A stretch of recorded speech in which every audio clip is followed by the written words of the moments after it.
ജീവമാതാ കാരുണ്യഭവന്റെ പേരിൽ ഉദയഗിരിജ നടത്തിയ പല തട്ടിപ്പും ഇപ്പോൾ പുറത്തു വന്നിരിക്കുകയാണ്. ഇതിനെ സംബന്ധിച്ച് ഉദയഗിരിജയും മകനും ഒളിവിൽ പോയിരിക്കുകയാണ്. പോലീസ് ഇവർക്കെതിരെ കേസെടുത്ത് അന്വേഷണവും ആരംഭിച്ചു.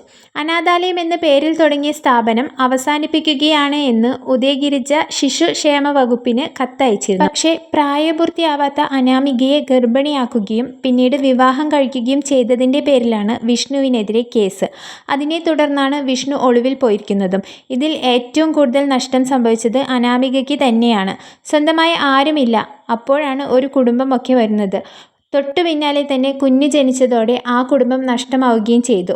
7-ാം മാസമാണ് താൻ പ്രസവിച്ചതെന്ന് പറഞ്ഞ് സോഷ്യൽ മീഡിയയിൽ വീഡിയോ പോസ്റ്റ് ചെയ്തതോടെയാണ് ഇവരുടെ കള്ളത്തരം പുറത്തു വന്നത്.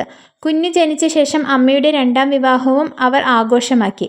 ഇതോടുകൂടി എല്ലാവർക്കും ഇതൊരു ചർച്ചാ വിഷയമായി. അതിനെ തുടർന്ന് അനാഥാലയത്തിന് പിന്നിൽ നടന്ന എല്ലാ തട്ടിപ്പുകളും പുറത്തു വന്നു. ഈ സ്ഥാപനത്തിൽ ജോലി ചെയ്തവർ പോലും പല വെളിപ്പെടുത്തലുമായി രംഗത്ത് വന്നു.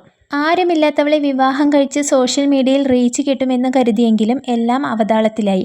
ഭീഷണിപ്പെടുത്തി വിഷ്ണുവിൻ്റെ റൂമിലേക്ക് അനാമികയെ അയച്ച് ഗർഭിണിയാക്കി എന്നാണ് അവിടുത്തെ അന്തേവാസികൾ പറയുന്നത്.